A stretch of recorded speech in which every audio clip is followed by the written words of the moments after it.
Selamat datang di video pembelajaran mekanisasi pertanian. Assalamualaikum warahmatullahi wabarakatuh.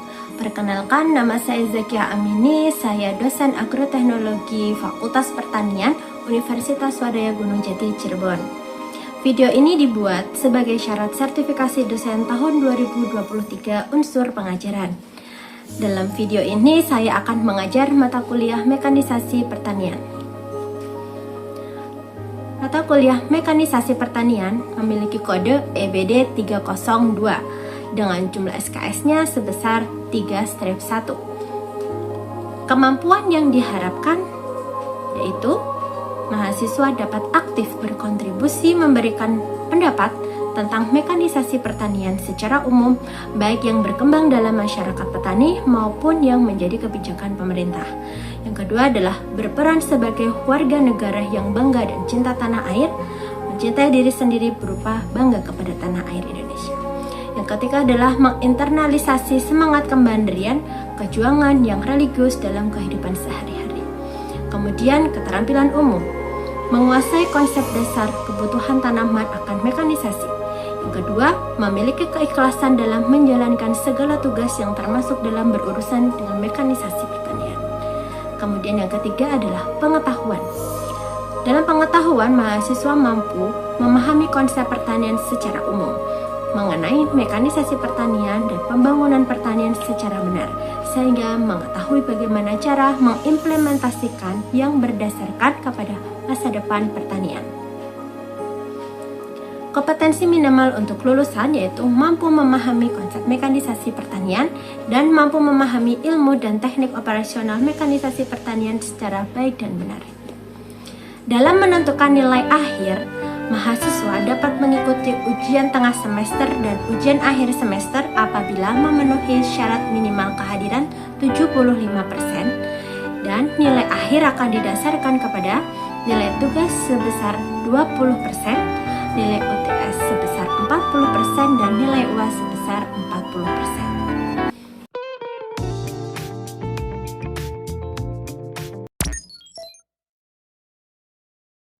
Oke, bismillahirrahmanirrahim. Assalamualaikum warahmatullahi wabarakatuh. Waalaikumsalam warahmatullahi wabarakatuh. Oke, bagaimana kabarnya semuanya? Alhamdulillah. Ya. Oke, kita ketemu lagi di mata kuliah mekanisasi pertanian. Nah, pertemuan kali ini kita akan membahas tentang alat mesin tanam. Oke, alat mesin tanam ya. Nah, kalian tahu bahwa kalau misalnya kita mau menanam di lahan, ya kan, itu bisa berupa biji-bijian atau bisa berupa biji-bijian itu benih ya. Bibit, bisa berupa bibit. Kalau bibit berarti tanaman, ya kan? Nah, selama ini kalau misalnya kita ke lahan itu kadang melihat petani itu mempergunakan alat, ada yang tanpa mempergunakan alat atau secara manual, ya kan? Nah, kemudian di sini kita akan belajar alat-alat apa saja sih yang bisa dipakai petani dalam menanam. Jadi, alat mesin tanam biji-bijian. Jadi, proses penanaman itu merupakan usaha penempatan biji atau benih dalam tanah pada kedalaman tertentu. Nah, atau kegiatan penyebaran biji di atas permukaan tanah atau menanam benih di dalam tanah. Nah, seperti yang ada di gambar ini. Ada yang mempergunakan traktor, ya, traktor dengan dia membawa seeder ya, alat untuk menanam atau menenggelamkan benih ke dalam tanah. Atau dia mempergunakan seeder itu dia yang semi manual, jadi mempergunakan tenaganya sendiri. Ya, masih ingat kan? Konsep dari mekanisasi itu adalah mengurangi kejelian kerja, kan? Memudahkan. Terus apa lagi? Efisiensi waktu. Alat mesin pertanian, khususnya untuk mesin tanam, itu merupakan suatu kemampuan si benih. Jadi benih itu dia bisa bergantung kepada jenis varietasnya, kondisi tanahnya. Jadi banyak sekali aspek yang memenuhi harus ini harus seperti ya, varietas benih, kondisi tanah, air, ketersediaan air, kemudian lingkungan. Nah, apabila dia itu ditanam dengan atau tanpa mempergunakan alat tanam, itu nanti dapat mempengaruhi kondisi pertumbuhannya. Ada yang cepat tumbuh, ada yang tidak bisa tumbuh mungkin. Nah, kemudian kerusakan itu juga bisa terjadi. Kerusakan itu seperti apa? Kerusakan benih ya, terutama ya. Benih itu pada saat sebelum ditanam itu kan harus kita gambarkan, harus kita sortir kualitasnya. Karena apa? Karena pada saat kita nanam itu kita pinginnya dapat apa ya, kita benih yang bisa tumbuh. Jadi banyak sekali faktor ya, dari itu dapat lingkungan, kemudian kondisi tanah, kondisi varietas benih. Perkecambahan dan pertumbuhan biji satu tanaman itu dipengaruhi satu ada jumlah biji yang ditanam, daya bertambah biji, perlakuan terhadap biji, keseragaman ukuran. Nah, ini dipengaruhi nanti pada saat kalian melakukan riset atau penelitian. Perhatikan kondisi si benih atau bijinya itu seragam enggak, disortir mana yang bagus mana yang enggak. Karena kalau enggak kayak gitu, karena biji itu dia memiliki peluang tumbuh. Tidak semua biji yang dalam satu kemasan itu bisa tumbuh 100%. Makanya kalau kalian beli kayak semacam apa namanya itu benih ya yang sudah di sudah dikemas, nah di package itu ada namanya persenan ya, persenan tumbuh itu loh, peluang tumbuhnya itu berapa persen? 65%. Nah berarti dari 100 itu hanya 65 butir yang bisa tumbuh. 80% berarti hanya 80% yang bisa tumbuh. Lainnya yaitu ada yang ya itu bisa tumbuh tetapi nggak bisa tinggi misalnya. Lalu jenis tanah. Nah jenis tanah juga ya, pada saat sebelum kita melakukan riset itu kita harus tahu jenis tanahnya itu apa, sesuai nggak dengan syarat tumbuh tanahnya. Kenapa kok bisa seperti itu? Kenapa sih kita harus seperti itu? Setiap tanaman Ya, karena untuk meminimalisir terjadinya gagal panen. Percuma dong kita sudah melakukan pengolahan tanah, kita sudah melakukan persiapan lahan dan lain sebagainya, ternyata tanahnya nggak cocok, ya kan? Karena masing-masing komoditas pertanian itu dia memiliki syarat tumbuh, syarat jenis tanah yang berbeda-beda. Seperti itu. Kemudian kelembaban tanah juga penting. Kelembaban tanah berkaitan dengan proses berkecambahan, ya kan? Si benih itu atau biji-bijian yang kita tanam itu akan mudah tumbuh apabila dia itu hidup di daerah yang memiliki kelembapan, ya kan? Terus selain itu apa? Ketersediaan air, terus media yang baik, memiliki unsur hara, organik yang cukup. Nah, sinar matahari ini juga ya. Nah, kemudian mekanisme pengeluaran biji. Kalau pengeluaran biji itu tidak menggunakan alat, jadi hanya sebar gitu, itu kadang ada yang mengumpul dalam satu titik saja. Jadi kalau mengumpul dalam satu titik itu takutnya nanti pada saat dia mulai berkecambah akan saling berebut unsur hara, ya kan? Nah, jadi kalau menggunakan alat tanam, seeder itu, ya itu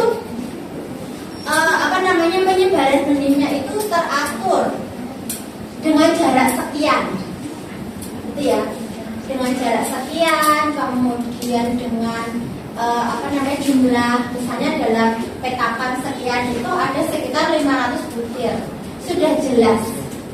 Gitu. Tapi kalau manual hanya sebar gitu, ya mungkin nanti pada saat tumbuh itu kayak semacam kerumunan gitu, gerombol. Ada yang masih jaraknya renggang kayak gitu. Lalu tipe pembuka dan penutup alur. Nah, ini nanti terkait dengan teknis dari si mesin penebar benih itu. Waktu penanaman, tingkat pemadatan tanah, sertifikat biji. Nah, macam dan jenis alat mesin penanam dapat digolongkan menjadi 3 golongan berdasarkan sumber tenaga atau tenaga penarik yang digunakan. Yang pertama, dengan sumber tenaga manusia, ya seperti gambar yang tadi itu ya, dengan sumber tenaga manusia. Dia didorong tapi masih mempergunakan alat seeder. Kemudian dengan sumber tenaga hewan, Kerbau. ya bisa menggunakan kerbau, menggunakan sapi, ya, yang dia itu bisa membawa si alat seeder itu. Kemudian dengan traktor. Prinsipnya pembukaan alur atau lubang, penjatuhan benih dan penutupan alur atau lubang. Jadi dia pertama membuka alur dulu atau dia itu kayak semacam melubangi.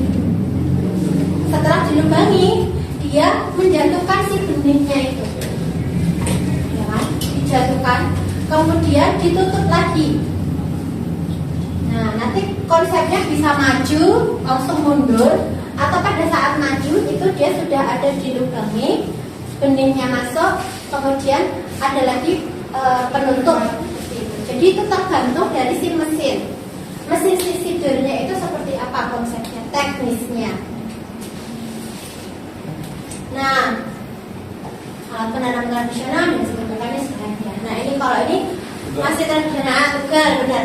Si tugal itu dia umumnya digunakan, dia itu sederhana sekali, digerakkan dengan tangan. Kemudian dia itu cocok untuk menanam benih dengan jarak tanam yang lebar. Jadi si tugal itu dia memiliki 2 mata, ya kan, seperti mata pisau gitu. Dia itu bisa memberi jarak, kemudian memberi lubang sesuai dengan si jarak tugal, misalnya 5 cm. Jadi si petaninya itu menancapkan si tugal ke dalam tanah, kemudian ada yang memasukkan, atau di atasnya itu sudah ada ya, sudah ada kayak semacam. Jadi ada tugal itu yang semi mekanis. Jadi sekarang itu ada alat itu loh, pada saat ini langsung ditekan, akhirnya keluar. Ini kalau ada batang tarik, mirip di depannya, ada pembuka alur, saluran benih dan di belakang. Ini alat-alat seperti ini itu adalah buah pikiran atau buah dari inovasi dari petani. Jadi pada saat kita kebutuhannya apa, kita memiliki inovasi apa. Nah, makanya ada bengkel pertanian ya. Nah, disitulah tercipta karya, kemudian tercipta ide dari petani itu seperti itu. Petani misalnya dia hanya bisa menanam, tetapi di bengkel pertanian itu di situ kan ada mekaniknya ya. Dia bisa memberikan, oh nanti saya bisa bagian ini bisa saya buatkan untuk ngolah dan lain sebagainya, saya bisa. Idenya dari si petani. Jadi saling kolaborasi seperti itu. Dan saling itu berinovasi ya. Seperti itu. Nah, seperti ada pertanyaan enggak? Pertanyaan?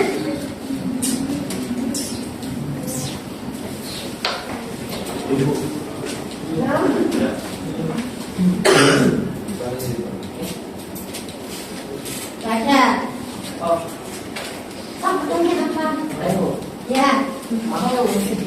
Nah, mesinnya mahal atau enggak? Bisa disesuaikan dengan kebutuhan si petani.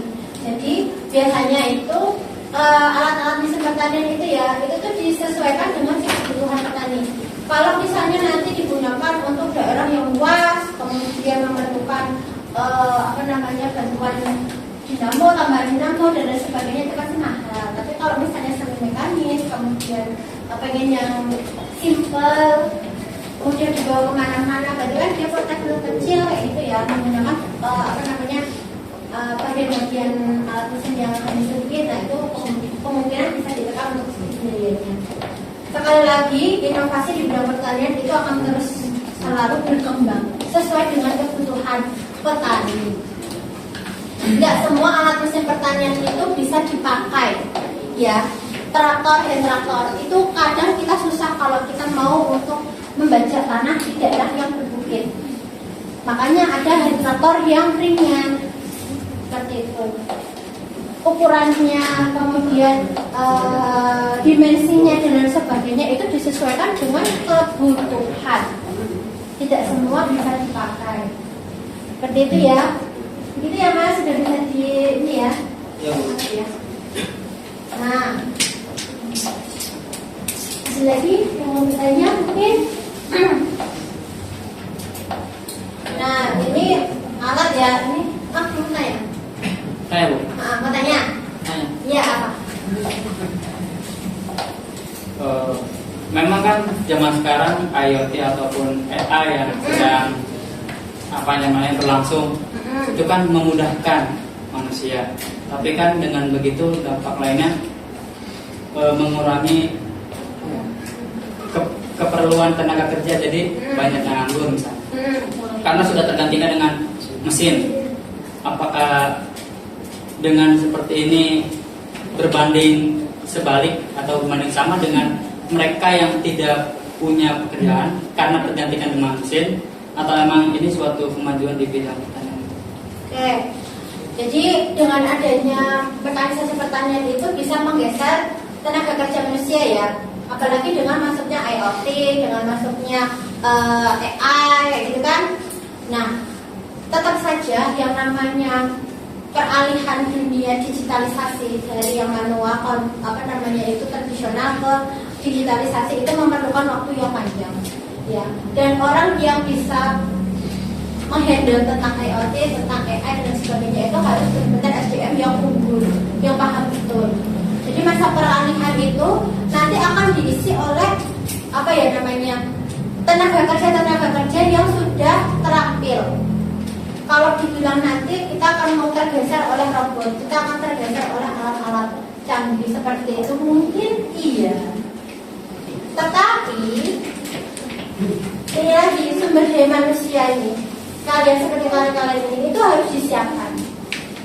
Kalian itu harus paham, misalnya ya seperti itu. Harus dididik, harus dilatih. Biar apa? Biar nantinya itu pada saat ada namanya pertanian 5.0 yang sudah digitalisasi semuanya, itu tuh tidak akan ketinggalan. Seperti itu. Jadi mekanisasi pertanian dengan masuknya robot, AI, IoT dan lain sebagainya itu positifnya adalah presisi. Kita bisa melakukan kegiatan pertanaman, budidaya tanaman itu sesuai dengan kebutuhannya. Berarti apa? Efisiensi didapat. Nah, tapi minusnya nanti suatu saat nanti tenaga kerja manusia itu kan sudah semuanya di handle oleh robot, di handle oleh drone, dan semuanya itu sudah presisi seperti itu.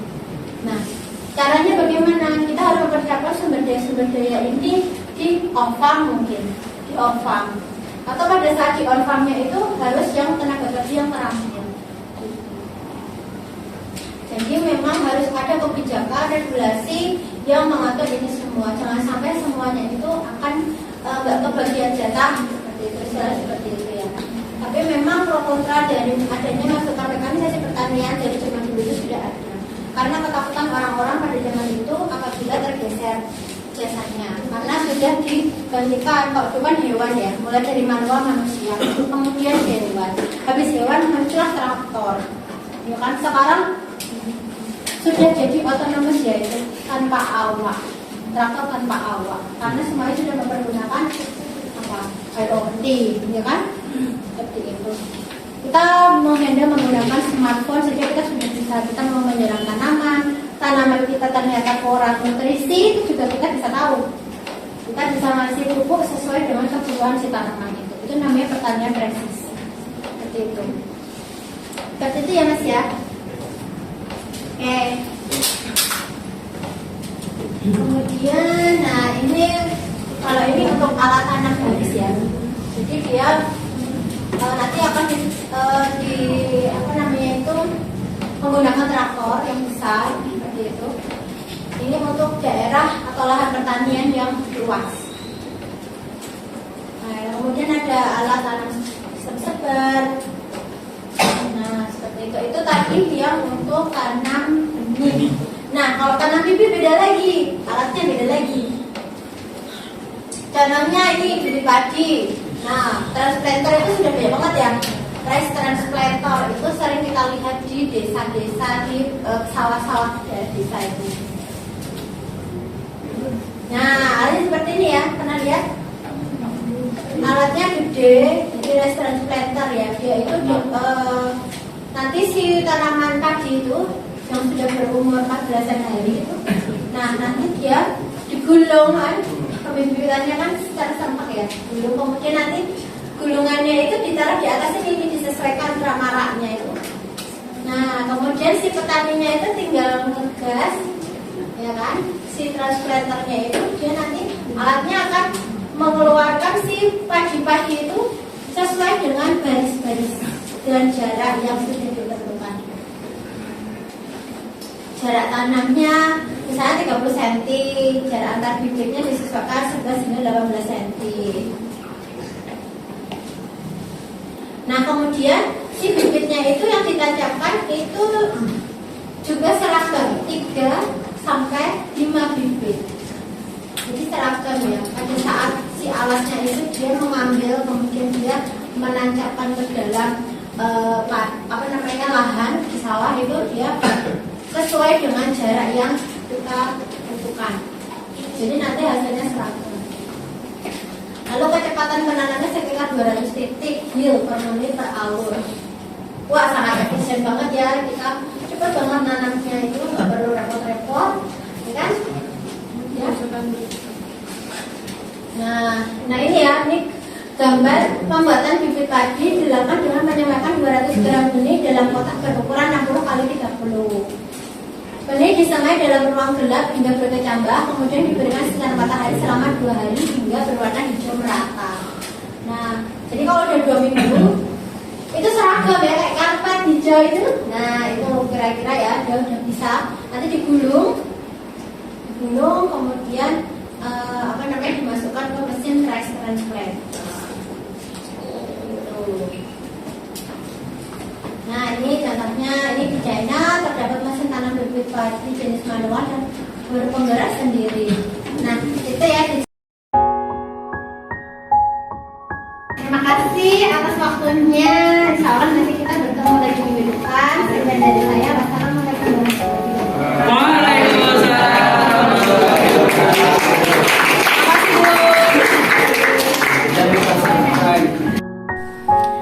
Demikianlah video PDD UKTPT bidang pengajaran. Saya Zakiah Amini, STPMSC, mohon undur diri dan mohon maaf apabila ada kesalahan, dan wassalamualaikum warahmatullahi wabarakatuh.